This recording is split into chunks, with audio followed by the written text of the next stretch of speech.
I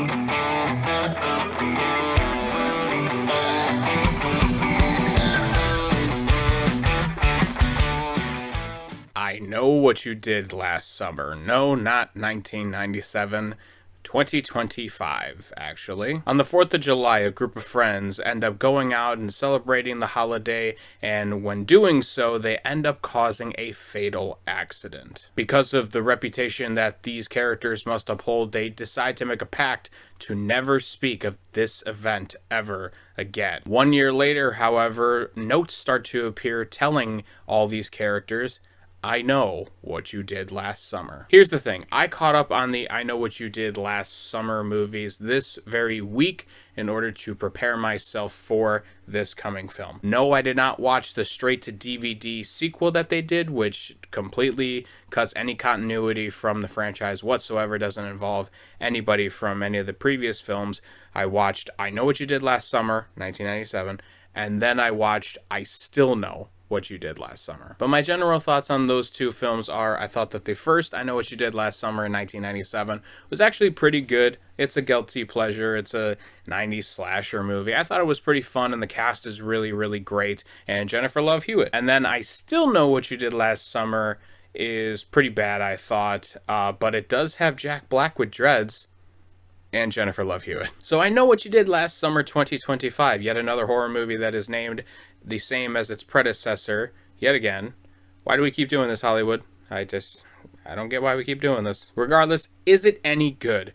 I genuinely believe that this is one of the more disappointing movies I've actually seen this year, unfortunately. This script is pretty bad, guys. This is not a fun watch, at least for me. I thought that it's everything bad of the early 2000s slasher or trope slasher movies that you could have seen from back in the day. All the characters in this are really poorly written. I don't like anybody in this film, quite honestly. The only people I really cared for was Madelyn Cline, because she was in other things that I've seen before, and when I saw her name was attached to the project, I was like, oh, it's an actress. I like her performances and other things I've seen, so I'll definitely watch it for that. And then obviously the returning cast members of Freddie Prinze Jr. and Jennifer Love Hewitt as well. So the only three people I cared about were those three, and there's a lot of people in this film, and wow, it falls flat on its face in a lot of ways. Kind of reiterating the same thing here is just, I think the characters are really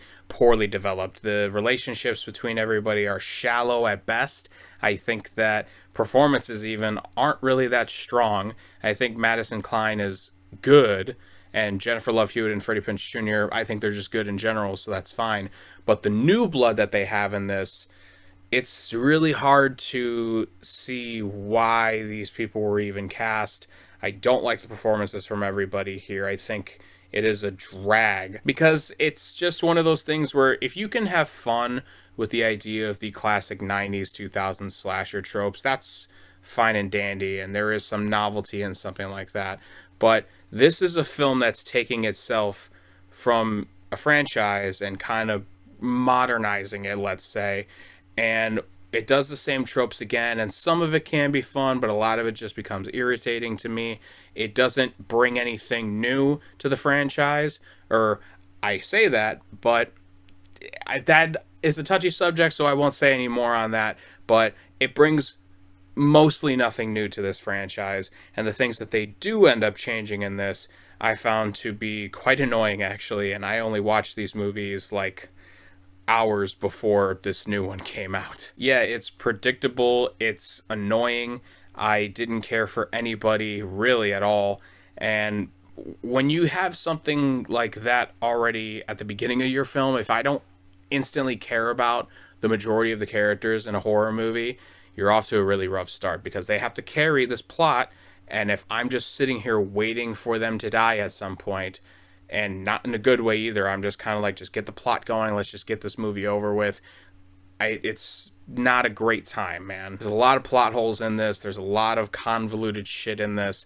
It's, again, like, it's just not well written. I don't know what else to say with that without spoiling it, because it would end up spoiling a ton of things if I did say it, but characters making dumb decisions, and characters acting really stupid, and just the way they talk too. Oh my fucking god. I joke around with a lot of people in my personal life that I'm an old man because I don't get references on certain things, and I, question certain things that someone my age maybe should know or should have some sort of knowledge. And when I tell them that, hey, what's this mean? And they go, you don't know? And I'm like, no, I'm slightly chronically online, but not enough to know everything. And I felt really old in this movie because the way these kids speak in this is really rough, man. Like, they were saying things that I was just like, I don't get, like, why? Like, do people talk like this nowadays? Because if they do, I don't like where society's going right now. That goes along with the character stuff of not liking them and poor development. It's just, these people feel like factory made characters. This feels like AI generated. Like, this is the rich white girl, this is the jock boyfriend, this is the slightly weird but attracted to the main lead of the movie guy, and then this is the lead actress who's supposed to be the innocent one, sort of. It's just all generic, it's all dumb, it's all word salad sometimes. Honestly, it was really a frustrating watch, but I walked out of it with a couple of positives. At least I thought that the tension was built well enough. There are some scenes in this that definitely have some good chase moments, some okay jump scare moments. There are some really predictable ones and some really bad ones in the sense of like, come on, is this what we're doing right now? But overall, it's got some fun stuff with that. The kills are a lot tamer than I expected, I will say. It's not much of a gore fest in this, but I wouldn't say the kills are disappointing. I would say, from what I can remember, most of them are pretty okay. I wouldn't hate these if you ran down the list and like, this is how they were killed, or this is the scene how they die. I'd be like, okay, fine. It's nothing crazy, it's nothing stupid, it's just fine. And going back to the direction of this though too, is Jennifer Kaytin Robinson, and I just don't really know what the direction of this was supposed to be, because you want to do the callbacks for sure and make it relatively nostalgic for those that are coming back to this franchise, but you do want to modernize it a little bit. And where she fails in this, you can look at a film like Scream 2022, I want to say, is the year that came out. See, this is the problem, Hollywood. Why the fuck do we got to give these movies the same fucking name? Regardless, the remake sequel of Scream that Radio Silence ended up directing actually is kind of the blueprint you should really look at for films that are doing legacy sequels, or requels as they call it sometimes in the horror community. So that's a movie, and I understand that I'm kind of a homer for Scream. I'm you can't see it, but I'm wearing a Scream style shirt. I got a tattoo on the back of my arm for Ghostface. So it's like, yes, I do enjoy those movies, and I'm going to give them more of a praise sometimes, but I'm also a little bit harder on them because I know how good they can be. And Radio Silence, for all the faults that I had for the two movies that they had done recently, they're both really good and really solid and rejuvenated the franchise. Well, I don't think I Know What You Did Last Summer is one of those franchises that's like beloved by everybody and is like talked about all the time. It's just one of those like 90s slashers that people go, oh yeah, there's a couple people in there that and it's got a fun killer with the hook thing. It's got some fun stuff to it. But at the end of the day, you need to make this movie kind of work in the style of your direction sometimes. Look at Halloween, for example, in 1979, I think it is, with John Carpenter. The script is pretty bland. It's just a bunch of babysitters getting killed on a Halloween night by a guy in a white mask. But it's the way John Carpenter constructs scenes and uses the camera and the foreground and the background of shots. That's what makes that movie so good. The acting isn't great in that movie either. And like I said, the script is bland. But John Carpenter makes that movie great. I didn't feel like the director of this I Know What You Did Last Summer did enough for me to be like, you're lifting up the story higher than what its intended kind of ceiling is. Like, you kind of are trying to touch the ceiling, but like you're just not quite there yet. All in all, it's a pretty disappointing movie. I mean, I remember seeing the trailer for it and I was just kind of like, oh, it's I Know What You Did Last Summer. Same title as the other fucking one because we got to keep fucking doing that still. But the trailer, I thought, had some okay moments in there that I was like, cool, this could maybe work. We'll see. There's been some instances where it does work. But at the end of the day, this is just another example of Hollywood just trying to milk any sort of franchise and nostalgia out of people as best they can.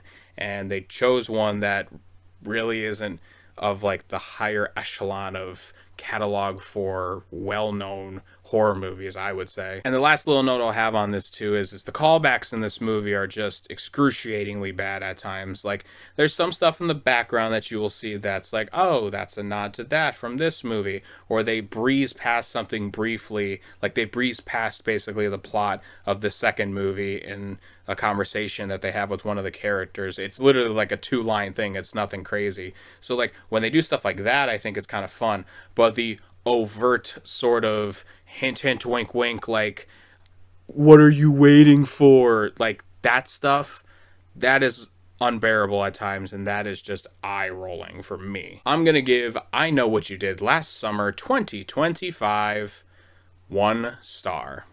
Yeah, this one is a waste of time, folks. It's 10 minutes longer than the other two, actually. And it somehow feels like half an hour longer. Like, it feels so long.